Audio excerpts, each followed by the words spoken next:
ഒഴിവ് ദിവസത്തെ കളി ശരിക്കും ഒരു മലയാളത്തിൽ ഇതുവരെ ഉണ്ടാവാത്ത രീതിയിലുള്ളൊരു മാറ്റം കൊണ്ടുവരുമെന്നാണ് ഞാൻ വിചാരിക്കുന്നത്. ഇപ്പോൾ അതിന് ഒരു പ്രധാന കാരണമെന്ന് വെച്ചാൽ ഇത് ഇഷ്ടപ്പെടുന്നവരുടെ അല്ലെങ്കിൽ ഇത് കൊള്ളാമെന്ന് പറയുന്നവരുടെ ഒരു വൈവിധ്യമാണ്. Adoor Gopalakrishnan sir IFFK cinema കണ്ടിട്ട് പറഞ്ഞ ഒരു കാര്യമെന്ന് വെച്ചാൽ ഇതൊരു നല്ല സിനിമയാണ്, വളരെ നല്ല സിനിമയാണ്, ഇത് തിയേറ്ററിൽ ഓടും എന്ന് അടൂർ ഗോപാലകൃഷ്ണൻ സാറ് പറയുന്നു. അതുപോലെ തന്നെ ആഷിഖ് അബു, രണ്ടും വേറെ വേറെ ധ്രുവങ്ങളിലുള്ള രണ്ട് മനുഷ്യരാണ്. അപ്പോൾ അദ്ദേഹം പറയുന്നു ഇത് നല്ല സിനിമയാണ്, തിയേറ്ററിൽ ഓടും, നമുക്ക് തിയേറ്ററിൽ എത്തിക്കണം എന്ന് പറയുന്നു. അപ്പോൾ ഇതിനൊരു വലിയ ഈ പറയുന്ന പിന്നെ വളരെ സിനിമയെ വളരെ ഗൗരവത്തോടെ സിനിമ എന്ന് പറയുന്നത് ആർട്ട് ഫോം മാത്രമാണെന്ന് കാണുന്ന അടൂർ ഗോപാലകൃഷ്ണൻ സാറും സിനിമ എന്ന് പറയുന്നതിന് ഒരു വ്യാവസായിക മൂല്യമുണ്ടെന്ന് പറയുന്ന ആഷിഖ് അബുവും ഒരേ തരത്തിൽ സപ്പോർട്ട് ചെയ്യുന്നൊരു സിനിമയാണ്. അതുകൊണ്ട് തന്നെ ഇതിന് ഒരു വലിയ മാറ്റം, ഇപ്പോൾ വേർതിരിവുകളില്ലാത്ത ഒരു സിനിമ എന്നുള്ള മാത്രം രീതിയിൽ ജനങ്ങളുടെ മുന്നിൽ വയ്ക്കാൻ പറ്റുന്ന ഒരു പ്രോഡക്റ്റാണിത്. ഈ സിനിമ വിജയിക്കുകയാണെങ്കിൽ, ഇതിനകത്ത് താരങ്ങളോ അല്ലെങ്കിൽ വേറെ സംഗതിയൊന്നുമില്ല, ഈ സിനിമ വിജയിക്കുകയാണെങ്കിൽ ഇത്തരം സിനിമ ഉണ്ടാക്കാൻ ഒരുപാട് ആളുകൾ മുന്നോട്ട് വരും. നമുക്ക് നമ്മുടെ നാട്ടിലെ ടാലൻറ്റിന് യാതൊരു പഞ്ഞവുമില്ല. ഇഷ്ടംപോലെ ആളുകളുടെ ഉള്ളിൽ നല്ല കഥകളുണ്ട്, മേക്ക് ചെയ്യാനുള്ള ഒരു ത്വരയുണ്ട്, സിനിമ ചെയ്യണം എന്ന് പറഞ്ഞിട്ട് നിൽക്കുന്ന ഒരുപാട് ആളുകളുണ്ട്. അവരൊക്കെ വളരെ പെട്ടെന്ന് നമുക്ക് അടുത്ത 2-3 വർഷത്തിനുള്ളിൽ എനിക്ക് തോന്നുന്നു ഇത്തരത്തിലുള്ള ഒരുപാട് സിനിമകളുടെ ഒരു പ്രളയം നമുക്ക് കാണാൻ പറ്റും. നല്ല കമ്പല്ലിംഗ് ആയിട്ടുള്ള സിനിമകൾ നമുക്ക് കാണാൻ പറ്റും. അത് പൊതുവേ ഒരു സമൂഹം എന്നുള്ള നിലയിൽ നമ്മുടെ യശസ് ഭയങ്കരമായിട്ട് ഉയർത്തുന്ന ഒരു സംഭവമായിരിക്കും. അതുകൊണ്ട് ഒഴിവ് ദിവസത്തെ കളി എന്നുള്ളത്, ഒഴിവ് ദിവസത്തെ കളി എന്ന സിനിമ വിജയിക്കുന്നതിനേക്കാളുപരി ഒരു കൾച്ചറിൻ്റെ ഒരു വിജയമായിട്ട് മാറും എന്നാണ് എനിക്ക് തോന്നുന്നത്.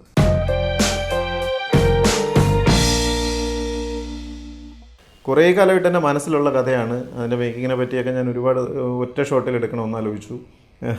പിന്നെ അതുപോലെ ഈ ഒളി ക്യാമറ പോലെ വെച്ചിട്ട് ചെയ്യണമെന്ന് ആലോചിച്ചു. അങ്ങനെ കുറേ കാലമായിട്ട് ഇതിൻ്റെ മേക്കിംഗ് എങ്ങനെയൊക്കെ ചെയ്യാം, എന്ത് ചെയ്യാം, ഇതിനെ ഈ രീതിയിലാക്കണമെന്ന് ഇങ്ങനെ ആലോചിക്കുന്നുണ്ടായിരുന്നു. ഒരു 5-6 വർഷം കൊണ്ട് ഈ സിനിമ എൻ്റെ മനസ്സിലുണ്ട്. ഒരൽപ്പൊക്കം തുടങ്ങുന്നതിന് മുൻപ് തന്നെ ഞാൻ ഉണ്ണിയോട് ഈ കഥയുടെ റൈറ്റ് ചോദിച്ചിട്ടുണ്ടായിരുന്നു. അപ്പോൾ ചെയ്യാനും പറഞ്ഞതാണ്. പക്ഷേ അന്നൊന്നും എനിക്കിത് ഇങ്ങനെ ചെയ്യാനുള്ള ഒരു ധൈര്യമില്ല. കാരണം എനിക്കത് വളരെ വ്യത്യസ്തമായിട്ട് ചെയ്യണമെന്നായിരുന്നു എൻ്റെ ഒരു ആഗ്രഹം. സാധാരണ സിനിമ ചെയ്യുമ്പോൾ ഒരു ക്ലോസ്, പിന്നെ മിഡ്, വൈഡ്, പിന്നെ അതുപോലെ ഓരോ കഥാപാത്രത്തിൻ്റെയും എല്ലാവരും ചോദിക്കുന്നതാണ്. ഒരു മുറിയിൽ മാത്രമാണ് ആ കഥ നടക്കുന്നത്. ആ കഥ നടക്കുന്നത് എങ്ങനെ നിങ്ങൾ ചെയ്യും, ഇത്ര 2 മണിക്കൂർ ദൈർഘ്യത്തിൽ ചെയ്യും എന്നുള്ള ഒരു ചോദ്യം ഉണ്ടായിരുന്നു. അപ്പോൾ അതിനെയൊക്കെ മറികടക്കാൻ വേണ്ടി എന്തൊക്കെ ചെയ്യാം എന്നിങ്ങനെ ഞാൻ എപ്പോഴും നിരന്തരം ആലോചിക്കുന്നുണ്ടായിരുന്നു. അങ്ങനെ സംഭവിച്ചൊരു സിനിമ, വളരെ സ്പോണ്ടേനിയസ് ആയിട്ട് സംഭവിച്ചൊരു സിനിമയാണ്. ഇത് മനസ്സിലിങ്ങനെ ഉണ്ടായിരുന്നെങ്കിലും ഇത് ഇങ്ങനെ ചെയ്യണം എന്നുള്ളത് ആ ലൊക്കേഷനിൽ ചെല്ലുമ്പോഴും ക്യാമറ മുന്നിൽ തുറന്നു വയ്ക്കുമ്പോഴും ഒക്കെയാണ് എൻ്റെ മനസ്സിൽ വന്നിട്ടുള്ളത്.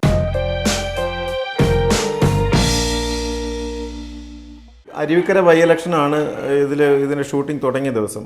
വളരെ ഇമ്പോർട്ടൻ്റ് ആയിട്ടുള്ളൊരു സംഗതി ആയതുകൊണ്ട് അരുവിക്കര ബൈ ഇലക്ഷൻ ഷൂട്ട് ചെയ്യണം എന്ന് വിചാരിക്കുന്നു. പെട്ടെന്ന് തന്നെ ആർട്ടിസ്റ്റുകളെ കണ്ടെത്തുന്നു. ഈ ധർമ്മൻ എന്ന് പറയുന്ന കഥാപാത്രത്തെ അവതരിപ്പിക്കുന്ന നിസ്താറുമായിട്ട് ഞങ്ങൾ പോകുന്നു, ഷൂട്ട് ചെയ്യുന്നു. ഷൂട്ട് ചെയ്ത് കഴിഞ്ഞ ശേഷമാണ് ഞാൻ അദ്ദേഹത്തോട് പറയുന്നത്, ഇതിന് ഇങ്ങനൊരു ലൊക്കേഷൻ വേണം, ഒരു കാടും വെള്ളം കെട്ടിക്കിടക്കുന്ന ഒരു സ്ഥലവും ഈ പറഞ്ഞ പോലെ ഒരു വീട് പോലത്തെ ഒരു സംഗതിയും റെസ്റ്റ് ഹൗസോ അങ്ങനെ എന്തെങ്കിലും ആയാൽ മതി എന്ന് പറഞ്ഞു. അപ്പോൾ അദ്ദേഹം പറഞ്ഞു നമുക്കൊരു സ്ഥലം വരെ പോകാമെന്ന് പറയുന്നു. എന്നെയും കൊണ്ട് ഈ പിന്നെ പേപ്പാറ വാട്ടർ അതോറിറ്റിയുടെ ഒരു ഗസ്റ്റ് ഹൗസ് ഉണ്ട്, IB, അവിടെ പോകുന്നു. അവിടെ പോയി കണ്ടപ്പോൾ ശരിക്കും ഞാൻ മനസ്സിൽ കണ്ട ഏതാണ്ട് അതേ രീതിയിലുള്ള സ്ഥലമാണ്. താഴെ വെള്ളക്കെട്ടുണ്ട്, ഈ ഒറ്റപ്പെട്ട ഒരു ബിൽഡിംഗ് ഉണ്ട്, കാട് പിടിച്ച് കിടക്കുന്ന ഒരു അന്തരീക്ഷമുണ്ട്, ആകെ കൂടി ഒരു വൈൽഡ്നെസ് നിറഞ്ഞിട്ടുള്ള ഒരു ഭയങ്കര ക്രൂവൽറ്റി ഫീൽ ചെയ്യുന്ന ഒരു സ്ഥലം. അപ്പോൾ ഞാൻ പറഞ്ഞു നമുക്ക് എന്തായാലും ഇവിടെ തന്നെ ചെയ്യാം. അപ്പോൾ അദ്ദേഹം പറഞ്ഞു പെർമിഷൻ കിട്ടാനൊന്നും വലിയ ബുദ്ധിമുട്ടുണ്ടാവില്ല, നേരത്തെ സിനിമയൊക്കെ ഷൂട്ട് ചെയ്തിട്ടുണ്ട് എന്നൊക്കെ പറയുന്നു. ഞാനതിൻ്റെ പെർമിഷന് വേണ്ടി ഓരോ സ്ഥലത്ത് പോകുന്നു. അപ്പോഴെല്ലാം ഇതിൻ്റെ പെർമിഷൻ കിട്ടില്ല എന്നുള്ളൊരു നിലയ്ക്ക് കാര്യങ്ങൾ പോവുകയാണ്. അപ്പോൾ ഒരു അസിസ്റ്റൻ്റ് എഞ്ചിനീയറുണ്ട്, പുള്ളിയുടെ അടുത്ത് ഒരു ആപ്ലിക്കേഷനായിട്ട് പോകുമ്പോൾ പുള്ളി എന്നോട് അന്ന് താടിയൊക്കെ വളർത്തിയിട്ടുണ്ട്. എന്നെ നോക്കിയിട്ട് പുള്ളി പറഞ്ഞത് നിങ്ങൾ മാവോയിസ്റ്റ് അല്ല എന്ന് ഞാനെങ്ങനെ തിരിച്ചറിയും എന്ന് ചോദിച്ചിട്ട് എന്നെ അങ്ങനെ ഒരു 3-4 ദിവസം തൂക്കിയിട്ടിട്ടുണ്ടായിരുന്നു. അപ്പോൾ ഞാൻ കരുതി അങ്ങനെയാണെങ്കിൽ ഈ സിനിമ നടക്കില്ല എന്ന് വിചാരിച്ചിട്ടുണ്ടായിരുന്നു. കാരണം ഞാനത് അത്രയ്ക്ക് പ്ലാൻ ചെയ്തു. ആ ലൊക്കേഷൻ ആദ്യം കാണുമ്പം തന്നെ അതിൻ്റെ ഈ സീൻ ഇവിടെ വെച്ച് ചെയ്യണം, ഈ സീൻ ഇവിടെ വെച്ച് ചെയ്യണം എന്ന് സ്ക്രിപ്റ്റില്ലായിരുന്നെങ്കിൽ പോലും എനിക്ക് കൃത്യമായിട്ടുള്ള ധാരണകളുണ്ടായിരുന്നു. അപ്പോൾ എൻ്റെ മനസ്സിൽ പൂർണ്ണമായ സിനിമ ഉണ്ടായി കഴിഞ്ഞതിന് ശേഷമാണ് ഞാൻ ഈ ലൊക്കേഷൻ്റെ പെർമിഷന് വേണ്ടി പോകുന്നത്. അതൊരു വലിയ പ്രതിസന്ധിയായിരുന്നു ശരിക്കും. അന്ന് പുള്ളി ആ ലൊക്കേഷൻ തരില്ല എന്ന് പറഞ്ഞപ്പോൾ ഞാൻ ശരിക്കും ലിറ്ററലി കരഞ്ഞു പോയി എന്ന് വേണമെങ്കിൽ പറയാം. ഞാൻ അയാളുടെ മുന്നിൽ നിന്ന് ശരിക്കും ഞാൻ പറഞ്ഞു അത് കിട്ടിയില്ലെങ്കിൽ എനിക്ക് സിനിമ നടക്കില്ല, അപ്പോൾ പുള്ളിക്ക് മനസ്സലിഞ്ഞിട്ടുണ്ടാവണം. അങ്ങനെ പുള്ളി അനുകൂലമായിട്ട് റിപ്പോർട്ട് എഴുതുകയാണ് ചെയ്തത്. ആ ലൊക്കേഷൻ ആ സിനിമയുടെ ഏറ്റവും ഇമ്പോർട്ടൻ്റ് ആയിട്ടുള്ളൊരു സംഭവമാണ്. പിന്നെ അങ്ങനെ ഒരു സെറ്റിങ്, വെള്ളക്കെട്ട്, പിന്നെ ഈവൻ അവിടെയുള്ള കമ്മ്യൂണിസ്റ്റ് പച്ചകൾ പോലും അത് മൊത്തത്തിൽ സിനിമയെ ഭയങ്കരമായിട്ട് ഇത് ചെയ്തിട്ടുണ്ട്. അവിടെ ഒരു പ്ലാവ്, അങ്ങനെ അതിന് ആ ലൊക്കേഷനുമായിട്ട് ബന്ധപ്പെട്ട് ഉപയോഗിക്കാത്ത ഒന്നും ആ സിനിമയിലില്ല. ആ സിനിമ ഉണ്ടായി വന്നത് ഈ നേരത്തെ പറഞ്ഞ പോലെ ആ ടെലിവിഷൻ പോലെയുള്ള ഒരു നിശബ്ദം, അല്ല വേറൊരു തരം മനുഷ്യനല്ലാത്ത വേറൊരു കഥാപാത്രമാണ് ലൊക്കേഷൻ.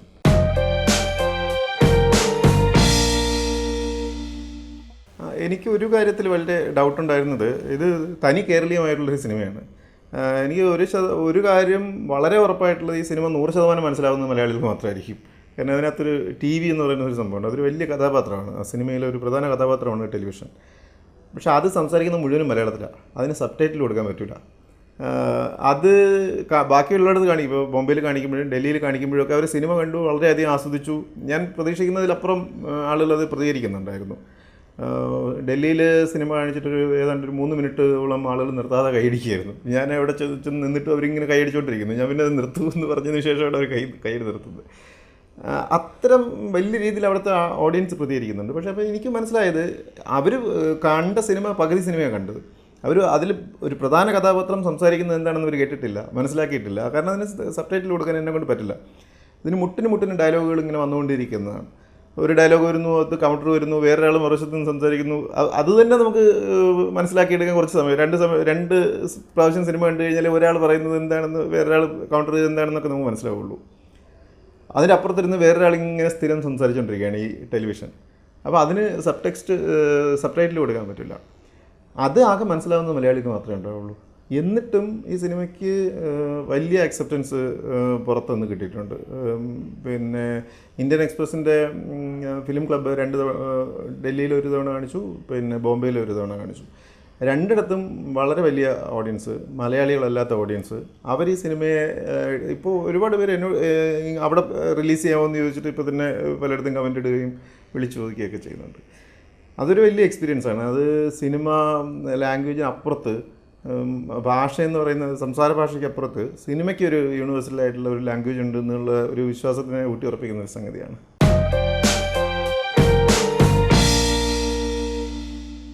ഒഴിവു ദിവസത്തെ കളി എന്ന് പറയുന്ന കഥയിൽ ഇലക്ഷൻ ഇല്ല, അതുപോലെ തന്നെ ഒരു സ്ത്രീ കഥാപാത്രം ഇല്ല. അത്തരം ഈ രണ്ട് കാര്യങ്ങളും ശരിക്കും ഒഴിവു ദിവസത്തെ കളി എന്ന സിനിമയിൽ ഞാൻ കൊണ്ടുവന്ന ഇതാണ്. പക്ഷേ ആ സിനിമയിൽ നിന്ന് ഒരിക്കലും എടുത്തു മാറ്റാൻ പറ്റാത്ത രണ്ട് ഘടകങ്ങളുമാണ് ഈ പറയുന്ന ഇലക്ഷനും ഒരു സ്ത്രീയുടെ സാന്നിധ്യവും. അപ്പോൾ ഒഴിവു ദിവസത്തെ കളി എന്ന പേര് തന്നെ ശരിക്കും അത് ഇലക്ഷനുമായിട്ട് ഡയറക്റ്റായിട്ട് ലിങ്ക് ചെയ്തിട്ടാണ് ഞാൻ ആ കഥയെ വായിച്ചത്. അപ്പം കഥ വെറും 6 പേജേ ഉള്ളൂ. അപ്പോൾ ഉണ്ണിയോട് ഞാനത് സംസാരിക്കുമ്പോഴും ഉണ്ണി ചോദിച്ചത്, ഇത് ഷോർട്ട് ഫിലിം ആക്കാനാണോ ഉദ്ദേശിക്കുന്നത്? ഞാൻ പറഞ്ഞു അല്ല, അങ്ങനെ എങ്ങനെ സിനിമയാക്കും എന്നാണ് പുള്ളി അത്ഭുതത്തോടെ ചോദിച്ചത്. എനിക്ക് ആ ഒരു പേര്, ഒഴിവു ദിവസത്തെ കളി തന്നെ ഇലക്ഷനുമായിട്ട് കണക്ട് ചെയ്യുമ്പോൾ ഉണ്ടാകുന്നൊരു വലിപ്പമുണ്ട്. ആ സബ്ജക്റ്റിനുണ്ടാകുന്നൊരു വലിയ ആഴവും പരപ്പും ഒക്കെ ഉണ്ട്. അതാണ് ശരിക്കും ഒഴിവു ദിവസത്തെ കളി എന്നുള്ള കഥയെ ഒഴിവു ദിവസത്തെ കളി എന്നുള്ള സിനിമയാക്കി മാറ്റുന്നതിൽ എനിക്ക് ഏറ്റവും കൂടുതൽ പിന്നെ സഹായിച്ച ഒരു ഘടകം. അതുകൊണ്ട് തന്നെ ആ സിനിമയിലുള്ള ഏറ്റവും അവിഭാജ്യമായിട്ടുള്ളൊരു ഘടകമാണ് ആ ഇലക്ഷൻ. അതുകൊണ്ട് ഇലക്ഷന് മുമ്പ് ആ സിനിമ കാണിക്കുക എന്നുള്ളത് ഒരു കൗതുകമായിരുന്നു. ഞാനത് കുറച്ച് ഇടങ്ങളിൽ ചെയ്യുകയും ചെയ്തു. ഇപ്പം എറണാകുളത്ത് ഇലക്ഷൻ്റെ ഈ കൊട്ടിക്കലാശം നടക്കുന്നതിൻ്റെ അന്ന് കാണിച്ചു, കോഴിക്കോട് ഇലക്ഷൻ്റെ തലേ ദിവസം കാണിച്ചു. അപ്പോൾ അവിടെ സിനിമ കണ്ട ആളുകളുടെ പ്രതികരണം വലിയ സംഭവമായിരുന്നു. കാരണം അവർ ആ ഇലക്ഷൻ്റെ കൊട്ടിക്കലാശത്തിൻ്റെ ഇടയിൽ നിന്ന് വന്ന ആളുകൾ ഈ സിനിമ അറിയാമല്ലോ, സിനിമയിലും ഈ ഇലക്ഷൻ ഒരു വലിയ ഘടകമാണ്. അപ്പോൾ അതൊരു വലിയ ഡിഫറൻസ് ഉണ്ടാക്കുമായിരുന്നു ഇലക്ഷൻ മുമ്പ് ഈ സിനിമ വന്നിരുന്നെങ്കിൽ. ഇപ്പോൾ എനിക്ക് തോന്നുന്നു ഈ സിനിമ ഇപ്പോൾ വന്നാലും അടുത്ത ഇലക്ഷനും ഇത് ചർച്ച ചെയ്യുമെന്ന് തോന്നുന്നു.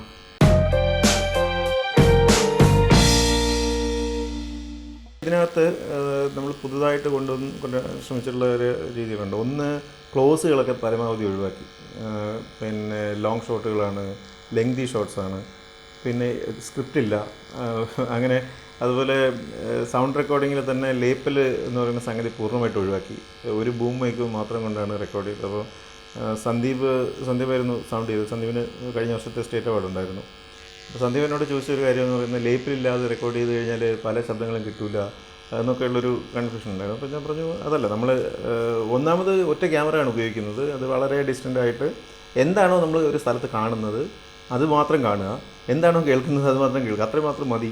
അതിൽ കൂടുതൽ ഒരു വാക്ക് പോലും നമ്മൾ കൂടുതൽ കേൾപ്പിക്കുകയോ കൂടുതൽ കാണിക്കുകയോ ചെയ്യാനുള്ള ഒരു പരിശ്രമം വേണ്ട എന്ന് നേരത്തെ തന്നെ തീരുമാനിച്ചിട്ടുണ്ടായിരുന്നു.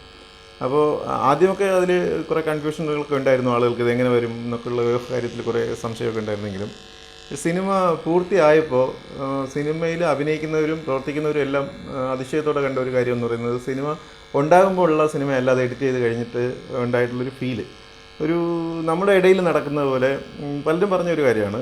ഈ സിനിമ കണ്ടുകൊണ്ടിരിക്കുമ്പോൾ കുറേ നേരം കഴിയുമ്പോൾ നമ്മൾ സിനിമയ്ക്കകത്തായി പോവും, നമ്മൾ ആ ചുറ്റുപാട് എവിടെ ഇരിക്കുന്നത് പോലത്തെ ഒരു ഫീലുണ്ട് എന്നുള്ളതാണ്. അപ്പോൾ അതാണ് അതിൻ്റെ ഏറ്റവും പിന്നെ എടുത്തു പറയേണ്ട ഒരു സവിശേഷത എന്ന് തോന്നുന്നു. കാരണം അത് ഒട്ടും സിനിമാറ്റിക് അല്ല. സിനിമാറ്റിക് അല്ലാതെ ഒരു സിനിമ എങ്ങനെ ഉണ്ടാക്കാം എന്നുള്ളൊരു ആലോചനയുടെ പുറത്താണ് ആ സിനിമ അങ്ങനെ ഉണ്ടായി വന്നത്. അതേസമയം തന്നെ അതിൻ്റെ ത്രില്ല് നിലനിർത്തുന്നുണ്ട്. പിന്നെ അവസാനത്തെ ഒരു 52 മിനിറ്റോളം നീളമുള്ള ഒറ്റ ഷോട്ട് ശരിക്കും അതിനിടയ്ക്ക് നിന്ന് ഒരാൾക്കുള്ളിൽ എണീറ്റ് പോകാൻ പറ്റില്ല. കാരണം അത് ഒരു കട്ട് ഉണ്ടെങ്കിൽ മാത്രമേ, ഞാൻ മ്യൂസിക് ഡയറക്ടറെ കാണിക്കുമ്പോൾ മ്യൂസിക് ഡയറക്ടർ ബേസിൽ പറഞ്ഞത് ഇതിനകത്ത് മ്യൂസിക്കിനുള്ള സ്കോപ്പില്ല, സ്പേസ് ഇല്ല എന്നാണ് പറഞ്ഞത്.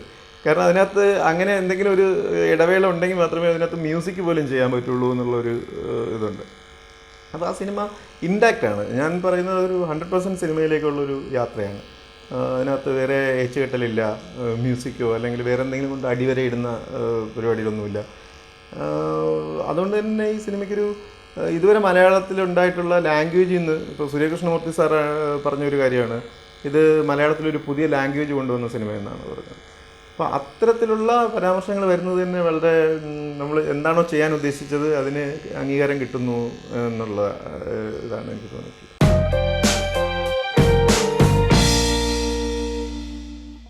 എല്ലാവർക്കും ഒരു പേടിയുണ്ടായിരുന്നു. സ്ക്രിപ്റ്റിൽ ആദ്യം ഇതിൽ അഭിജ മാത്രമാണ് ശരിക്കും സിനിമകളിൽ കുറച്ചെങ്കിലും ഉള്ളത്. അഭിജ ശിവകല, അവർ ഞാൻ സ്റ്റീവ് ലോപ്പസിലുണ്ട്, പിന്നെ കുറേയേറെ സിനിമകളിൽ അവരുണ്ട്. അവരൊഴികെ ബാക്കിയുള്ള എല്ലാ ആളുകളും നാടകത്തിൽ നിന്ന് വന്നവരോ ഒരു അഭിനയ പരിചയം ഇല്ലാത്തവരോ ഒക്കെയാണ്. അപ്പോൾ ആദ്യം ഞാൻ ഇവരെ അഭിനയിക്കാൻ വിളിക്കുമ്പോൾ ഇവർ പ്രതീക്ഷിച്ചത് സ്ക്രിപ്റ്റ് ഉണ്ടാവും, ഡയലോഗ് കാണാൻ പഠിക്കണം ഒക്കെ ആയിരുന്നു. ഞാൻ അവർക്ക് ആകെ കൊടുത്തത് ഒരു 6 പേജുള്ള ഒരു കഥയുടെ ഒരു സംഭവമാണ് കൊടുത്തത്. അപ്പോൾ ഇവരെല്ലാം ഇനി അടുത്തെന്താ ചെയ്യാൻ പോകുന്നത്, എന്ത് പറയണം എന്നൊക്കെ ചോദിച്ചു. നമ്മൾ പേടിക്കൊന്നും വേണ്ട, നമുക്ക് ലൊക്കേഷനിൽ പോയിട്ട് തീരുമാനിക്കാം എന്നുള്ള ഇതായിരുന്നു. ആദ്യം ഇവർക്കൊക്കെ പേടിയുണ്ടായിരുന്നു, ഞാൻ പറഞ്ഞാൽ തെറ്റുമോ.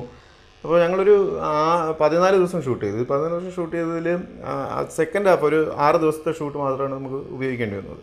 ആദ്യം തന്നെ ഇവരുടെ പേടി ഒഴിവാക്കാൻ വേണ്ടിയുള്ള ശ്രമങ്ങളായിരുന്നു. ഷൂട്ട് ചെയ്യുന്നു, അത് ത്രാഷ് ചെയ്യുന്നു, പക്ഷേ അവർ പോലും അറിയുന്നില്ല, ഗംഭീരമാണെന്ന് അവരോട് പറയുന്നു. അപ്പോൾ അവരുടെ കോൺഫിഡൻസ് ലെവൽ ഭയങ്കരമായിട്ട് ബൂസ്റ്റ് ചെയ്യുന്നുണ്ടായിരുന്നു. ഒരു 6ാമത്തെ ദിവസമൊക്കെ ആയപ്പോൾ ശരിക്കും ഞാൻ വെറുതെ മാറി നിന്നാൽ മതി, അവരെല്ലാം തീരുമാനിച്ചോളും, അവരെല്ലാം പറഞ്ഞോളും എന്നുള്ളൊരു, എനിക്ക് പ്രത്യേകിച്ച് പരിപാടിയൊന്നുമില്ല, ജസ്റ്റ് ഒരു ഷേപ്പിംഗ് കൊടുത്താൽ മതി. അവർ പറയുന്നതിനെ അത് വേണ്ട, വേറൊരു വഴിയിലേക്ക് പോകാം, അല്ലെങ്കിൽ അവിടെ സൈലൻസ് കൊടുക്കാം എന്നുള്ള രീതിയിൽ ചെറുതായിട്ടൊന്ന് ഷേപ്പ് ചെയ്താൽ മാത്രം മതി. ബാക്കി അവർ തന്നെ നാച്ചുറലി ഒരു സ്ഥലത്ത് കൊണ്ട് നിർത്തുന്നു, ഇതാണ് ചെയ്യാൻ പോകുന്നത്. അപ്പോൾ ഓരോരുത്തരുടെയും കഥാപാത്രവും അവരുടെ ഹിസ്റ്ററിയും ഒക്കെ പറയുന്നുണ്ട്. ഈ സിനിമയിൽ ശരിക്കും ഫ്ലാഷ് ബാക്കുകളൊന്നുമില്ല, ഒരാളെ പറ്റിയും കൃത്യമായിട്ട് എടുത്ത് പറയുന്നില്ല. പക്ഷേ അവർക്കറിയാം ഞാൻ എന്താണ്, ഞാൻ എവിടെയായിരുന്നു, എന്താണ് എൻ്റെ ഹിസ്റ്ററി എന്നൊക്കെയുള്ള അവർക്കറിയാം. അതുകൊണ്ട് തന്നെ അവരുടെ പെരുമാറ്റത്തിലും അവരുടെ സംസാരത്തിലുമൊക്കെ അവരുടെ ഹിസ്റ്ററി അനുസരിച്ച് വരും. അപ്പോൾ അത് വളരെ സ്വാഭാവികമായിട്ട് സംഭവിക്കുമായിരുന്നു. അവർക്ക് അഭിനയിക്കുകയാണെന്ന് തന്നെ അവർക്ക് അറിയില്ലായിരുന്നു എന്നാണ് അവർ പിന്നീട് എന്നോട് പറഞ്ഞത്. അതൊരു വളരെ നല്ലൊരു എക്സ്പീരിയൻസ് ആയിരുന്നു അവരെ സംബന്ധിച്ച്, എന്നെ സംബന്ധിച്ച്.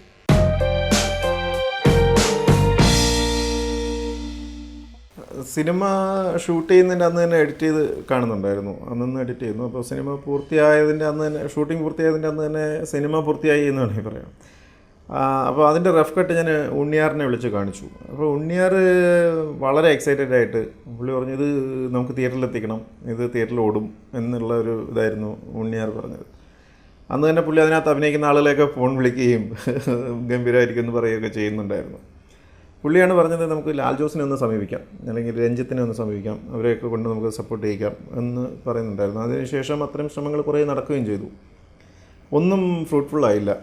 ലാൽ ജോസിനെ സിനിമ കാണിച്ചു, നമ്മൾ തിരുവനന്തപുരത്ത് അദ്ദേഹം വന്ന സമയത്ത് സിനിമ കാണിച്ചു. സിനിമ കണ്ടിട്ട് അദ്ദേഹം പറഞ്ഞത് വളരെ ഗംഭീരമായ സിനിമയാണ്, പക്ഷേ തിയേറ്ററിൽ എത്രമാത്രം ഓടും എന്നറിയില്ല, അതുകൊണ്ട് പുള്ളിക്ക് ആലോചിക്കണം എന്ന് പറഞ്ഞു. അത് കുറേ കാലം കഴിഞ്ഞു, നീണ്ടുപോയി. പിന്നെ അതിന് പ്രത്യേകിച്ച് മറുപടിയൊന്നും കിട്ടാതെ വന്നപ്പോൾ ഞങ്ങൾ തന്നെ റിലീസ് ചെയ്യാൻ തീരുമാനിക്കുകയായിരുന്നു ഇത്. അപ്പോൾ കഴിഞ്ഞ തവണ ഒരാൾ പൊക്കം സംഭവിച്ചത് ഞാനും എൻ്റെ സുഹൃത്തുക്കളും ഒക്കെ കൂടി ചേർന്നിട്ട് പിന്നെ ബിഗ് ഡ്രീം എന്ന് പറഞ്ഞിട്ട് ഒരു കമ്പനി എൻ്റെ സുഹൃത്തുക്കളുണ്ടാക്കി അവരുടെ ബാനറിലാണ് ഒരാൾ പൊക്കം റിലീസ് ചെയ്യുന്നത്. അവർ തന്നെ ഈ ഒഴിവ് ദിവസത്തെ കളി റിലീസ് ചെയ്യാമെന്ന് പറഞ്ഞിട്ട് മുന്നോട്ട് വരികയായിരുന്നു ചെയ്തത്. ഇപ്പം ഇങ്ങനെ ഒരു പ്രതിസന്ധി വന്നപ്പോൾ പിന്നെ എനിക്ക് ചെയ്യാനുണ്ടായിരുന്നൊരു കാര്യം എന്ന് പറയുന്നത് കഴിയുന്നത്ര ആളുകളോട് സപ്പോർട്ട് ചോദിക്കുക എന്നുള്ളതാണ്. അപ്പോൾ ആഷിക്കിനെ എനിക്ക് കുറേ കാലമായിട്ട് അറിയാം, ഒരാൾ പൊക്കം അദ്ദേഹം കണ്ടിട്ടുണ്ട്. പിന്നെ അതുപോലെ തന്നെ പുള്ളിയുടെ നിലപാടുകളിലുള്ള ഒരു മാനസികമായ ഒരു ഐക്യം, അങ്ങനെയുള്ള കുറേ കാര്യങ്ങളുണ്ട്. ഞാൻ ആഷിക്കിനെ വിളിച്ചിട്ട് പറഞ്ഞു, ഇതൊന്ന് കണ്ടു നോക്കുമോ, എന്തെങ്കിലും ചെയ്യാൻ പറ്റുമെങ്കിൽ ആലോചിക്കുമോ എന്ന് ചോദിച്ചു. അപ്പോൾ പുള്ളി അത് കണ്ടിട്ട് എന്നെ വിളിച്ച് പറഞ്ഞു ഇതൊരു ഉഗ്രൻ സിനിമയാണ്. പിന്നെ ഞാൻ ചോദിച്ചപ്പോൾ തിയേറ്ററിൽ ഓടുമോ എന്ന് ചോദിച്ചു. അപ്പോൾ പുള്ളി പറഞ്ഞു 10 മിനിറ്റ് കണ്ടിരുന്നു കഴിഞ്ഞാൽ മുഴുവനായിട്ട് ആളുകൾ കണ്ടിരിക്കും, കമ്പലിങ് സിനിമയാണെന്ന് പറഞ്ഞു. അപ്പോൾ ഞാൻ പറഞ്ഞു എന്തായാലും ഞങ്ങൾ തിയേറ്ററിൽ എത്തിക്കാൻ പോവുകയാണ്, ഒരു കാര്യം ചെയ്യുമ്പോൾ അതിൻ്റെ കൂടെ നിൽക്കാമോ, ആഷിക് അബു അവതരിപ്പിക്കുന്നു എന്നുള്ള ഒരു രീതിയിലെ സിനിമ മുന്നോട്ട് വയ്ക്കാമോ എന്ന് ചോദിച്ചു. അപ്പോൾ അദ്ദേഹം പറഞ്ഞു അതിനെന്താ, എനിക്ക് വേറെ ആരോടും ചോദിക്കേണ്ട കാര്യമില്ല, നിങ്ങൾ അതങ്ങനെ ചെയ്തോളൂ എന്ന് പറഞ്ഞു. അങ്ങനെയാണ് ആ സിനിമ ആഷിക് അബു അവതരിപ്പിക്കുന്നു എന്നുള്ള രീതിയിൽ പുറത്തു വരുന്നത്. അത് വന്നപ്പോൾ ഒരു വലിയ മാറ്റം ഉണ്ടായതെന്ന് വെച്ച് കഴിഞ്ഞാൽ ഇതൊരു ആർട്ട് സിനിമയാണ്, ഒരു ടിപ്പിക്കൽ അവാർഡ് പടമാണ് എന്നുള്ളൊരു ടാഗ് പെട്ടെന്ന് പോയി. ആഷിക് അബുവിനോടുള്ള ആഷിക് അബുവിൻ്റെ സിനിമകൾ കണ്ട് ഇഷ്ടപ്പെടുന്ന ആളുകൾക്ക് കൂടി ആ സിനിമ എന്തോ ഉണ്ട് എന്നുള്ളൊരു തോന്നൽ വന്നു. അതിനുശേഷം പിന്നെ മുരളി ഗോപി ഈ സിനിമയെപ്പറ്റി നല്ല അഭിപ്രായം പറയുന്നു. ഇന്നലെ മമ്മൂക്ക പിന്നെ അതേപ്പറ്റി ഇത് ചെയ്യുന്നു, ഫഹദ് ഷെയർ ചെയ്യുന്നു. അങ്ങനെ ഒരുപാട് ആളുകൾ ആ സിനിമയെ സപ്പോർട്ട് ചെയ്തുകൊണ്ട് മുന്നോട്ട് വരുന്നുണ്ട്. മൊത്തത്തിൽ ഈ സിനിമ തിയേറ്ററിലെത്തണം, അത് നിൽക്കണം, അത് ഓടണം എന്നുള്ള ഒരു ചിന്ത എല്ലാവരിലും ഉണ്ടാക്കിയെടുക്കാൻ പറ്റിയിട്ടുണ്ട്. അതൊരു വലിയ കാര്യമാണ്. അതുകൊണ്ട് തന്നെ ഈ സിനിമ വിജയിക്കുകയാണെങ്കിൽ അതൊരു വലിയ മാറ്റത്തിന് വഴിമരുന്നിടുമെന്നാണ് എനിക്ക് തോന്നുന്നത്.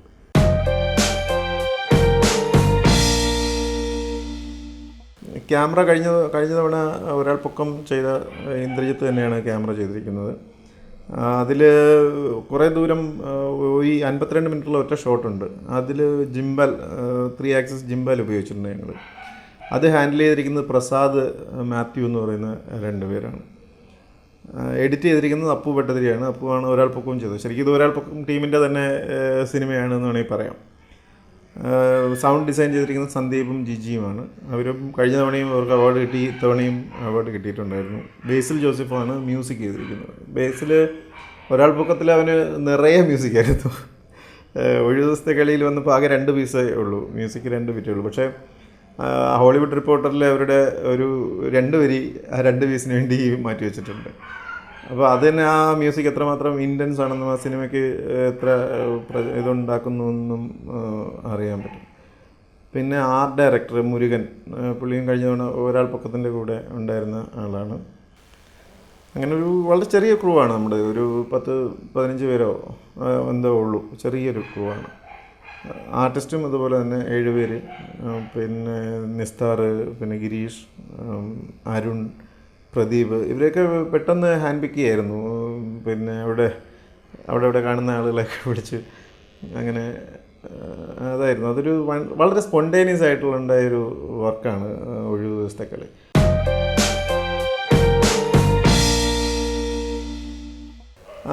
ഒരാൾ പൊക്കത്തിൻ്റെ ഒരു കോ പ്രൊഡ്യൂസറായിരുന്നു ഷാജി മാത്യു. നിവ് ആർട്ട് മൂവീസ് എന്ന് പറഞ്ഞിട്ട് അവർ പൂർണ്ണമായിട്ടും പിന്നെ സഹകരിച്ചിട്ടുണ്ടായിരുന്നു. അപ്പോൾ അന്ന് തന്നെ ഒരാൾ പൊക്കം കഴിഞ്ഞപ്പോൾ തന്നെ പുള്ളി പറഞ്ഞിട്ടുണ്ടായിരുന്നു അടുത്ത പടം നമുക്ക് ഒരുമിച്ച് ചെയ്യാം, ഞാനത് ഫണ്ട് ചെയ്യാം എന്ന് പറഞ്ഞിട്ടുണ്ടായിരുന്നു. അങ്ങനെ നിവാണിത് പ്രൊഡ്യൂസ് ചെയ്തിരിക്കുന്നത്, അടുത്ത പടവും നിവാണ് പ്രൊഡ്യൂസ് ചെയ്യുന്നത്. അതൊരു ഫ്രൂട്ട്ഫുൾ അസോസിയേഷനായിട്ട് മാറുകയാണ് ചെയ്യുന്നത്.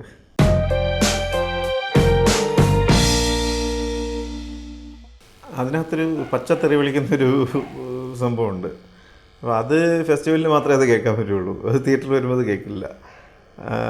ഇതൊരു നമ്മുടെ മുൻവിധികളാണ്.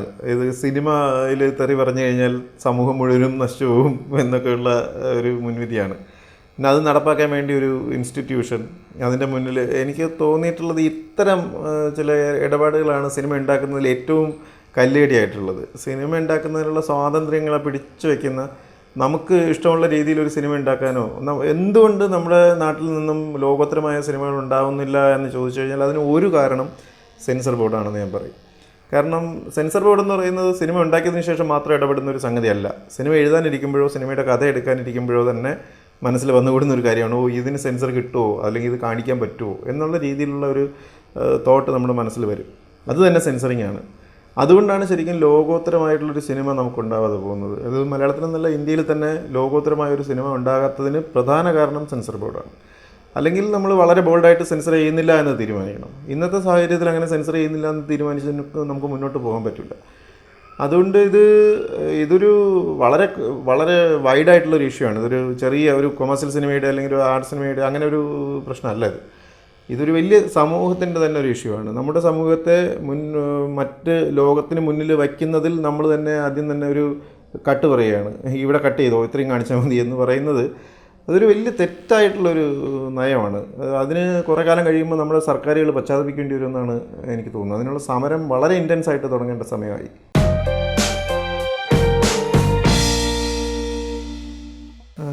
അടുത്ത സിനിമ സെക്സി ദുർഗ എന്നാണ് സിനിമയുടെ പേര്. അതിൻ്റെ ഷൂട്ട് തുടങ്ങി. ഒരു പെൺകുട്ടി, ദുർഗ എന്ന് പറയുന്ന ഒരു പെൺകുട്ടിയുടെ ഒരു ദിവസത്തെ എക്സ്പീരിയൻസാണ്. ഒരു സോഷ്യൽ സറ്റയറാണ്, ത്രില്ലറാണ്, ഒരു ഡാർക്ക് ക്രൈം ത്രില്ലറാണത് സംഭവം. അത് ഒരു ജൂലൈയോടെ പൂർത്തിയാവും എന്നാണ് വിചാരിക്കുന്നത്.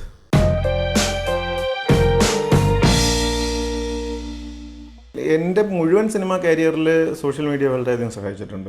ഞാൻ 2001 ആദ്യത്തെ ഷോർട്ട് ഫിലിം ചെയ്യുന്നത്. അന്ന് ഈ പറയുന്ന യൂട്യൂബോ ഫേസ്ബുക്കോ അങ്ങനെയുള്ള സംഗതികളൊന്നുമില്ല. ആ ഷോർട്ട് ഫിലിം അതിശയ ലോകം എന്നാണ്. അത് 2003 പിന്നെ തിരുവനന്തപുരത്തൊരു ഇൻ്റർനാഷണൽ വീഡിയോ ഫിലിം ഫെസ്റ്റിവലിൽ അത് മത്സര വിഭാഗത്തിൽ പ്രദർശിപ്പിക്കുന്നത്. അന്ന് ബംഗാളിലുള്ള എൻ്റെ ഒരു സുഹൃത്തുണ്ട്, വിക്രംജിത്ത് ഗുപ്ത. അയാളത് കണ്ടിട്ട് അയാൾക്ക് ഭയങ്കര ഇഷ്ടമായി. ഈ കോമ്പറ്റീഷൻ സെക്ഷനിൽ വലിയ ചർച്ചയുണ്ടായി. അയാളാണ് എനിക്ക് ആദ്യമായിട്ട് ഇമെയിൽ ഐ ഡി തുടങ്ങി തരുന്നത്.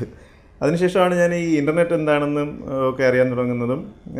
അതിനുശേഷം ഒരു 2003 മുതൽ 2008 വരെയുള്ള കാലത്ത് ഒന്നും സംഭവിച്ചിട്ടില്ല എൻ്റെ ജീവിതത്തിൽ. ഈ സിനിമയായിട്ട് ബന്ധപ്പെട്ട് ഒന്നും സംഭവിച്ചിട്ടില്ല. ഞാൻ പലരും അടുത്തും പോവുകയും കഥ പറയുകയും സംസാരിക്കുകയൊക്കെ ചെയ്തിട്ടുണ്ടെങ്കിലും ഒരു സിനിമ സംഭവിക്കുമെന്നോ അല്ലെങ്കിൽ സംഭവിക്കാനുള്ള ഒരു സാധ്യത പോലും തെളിഞ്ഞിട്ടുണ്ടായിരുന്നില്ല. ഇതിനിടയ്ക്ക് ഞാൻ ഗൾഫിൽ പോയി, ഡൽഹിയിൽ പോയി. അപ്പോൾ ഗൾഫിൽ പോകുന്ന സമയത്താണ് എൻ്റെ മുന്നിലൊരു സിസ്റ്റം ഉണ്ട്. എനിക്ക് വലിയ ജോലിയൊന്നുമില്ല, കുറച്ച് 2 മണിക്കൂർ ജോലി കഴിഞ്ഞാൽ ഞാൻ ഫ്രീ ആണ്. അപ്പോൾ ഈ ഷോർട്ട് ഫിലിം, അന്ന് ചെയ്ത ഷോർട്ട് ഫിലിം ഞാൻ യൂട്യൂബിലിടുമായിരുന്നു. അതായിരുന്നു എൻ്റെ രണ്ടാമത്തെ ഷോർട്ട് ഫിലിം ഉണ്ടാകുന്നതിനൊരു കാരണം. അത് കണ്ടിട്ട് ഒരു സുഹൃത്ത് പറഞ്ഞു, എൻ്റെ കയ്യിലൊരു തിരക്കഥയുണ്ട്, അത് സംവിധാനം ചെയ്യാമോ, ഞാൻ പ്രൊഡ്യൂസ് ചെയ്യാം, നമുക്കെല്ലാം കൂടി ചെയ്യാം എന്നൊക്കെ പറഞ്ഞിട്ട് പരോൾ എന്ന് പറഞ്ഞിട്ടൊരു ഷോർട്ട് ഫിലിം ഉണ്ടാകുന്നു. അത് ശരിക്കും അന്ന് ആ ബ്ലോഗിലൂടെയാണ് പുള്ളിയെ പരിചയപ്പെടുന്നത്. സോഷ്യൽ മീഡിയ ഇല്ലായിരുന്നെങ്കിൽ സനൽകുമാർ ശശിധരൻ എന്ന് പറയുന്ന ഉണ്ടാവുമായിരുന്നില്ല എന്ന് എനിക്ക് തോന്നുന്നുണ്ട്. അതിനുശേഷം പിന്നെ പരോൾ വരുന്നു. അതിനുശേഷം ഫ്രോഗും അങ്ങനെയായിട്ടൊരു കൂട്ടായ്മയിലൂടെ ഉണ്ടാകുന്നതാണ്. അത് വളരെ ചർച്ച ചെയ്യുന്നു, വ്യാപകമായിട്ട് ചർച്ച ചെയ്യുന്നു. യൂട്യൂബിലൊക്കെ ഒരുപാട് ആളുകൾ കാണുന്നു. പിന്നെ ക്രൗഡ് ഫണ്ടഡ് ആയിട്ടാണ് എൻ്റെ ആദ്യത്തെ മുഴുനീള ചലച്ചിത്രം ഉണ്ടാകുന്നത്. അതും ഓൺലൈനായിട്ടുള്ള ഒരു അജിറ്റേഷനിലൂടെ ഉണ്ടാകുന്ന ഒരു സിനിമയാണ്. അപ്പോൾ ഇതെല്ലാം മൊത്തത്തിൽ നോക്കിക്കഴിഞ്ഞാൽ ഒന്നിന് പുറകെ ഒന്നായിട്ട് സോഷ്യൽ മീഡിയയുടെ ഒരു പിന്നെ സപ്പോർട്ടാണ് ഇതിനെല്ലാം കാരണമെന്ന് എനിക്ക് തോന്നുന്നു.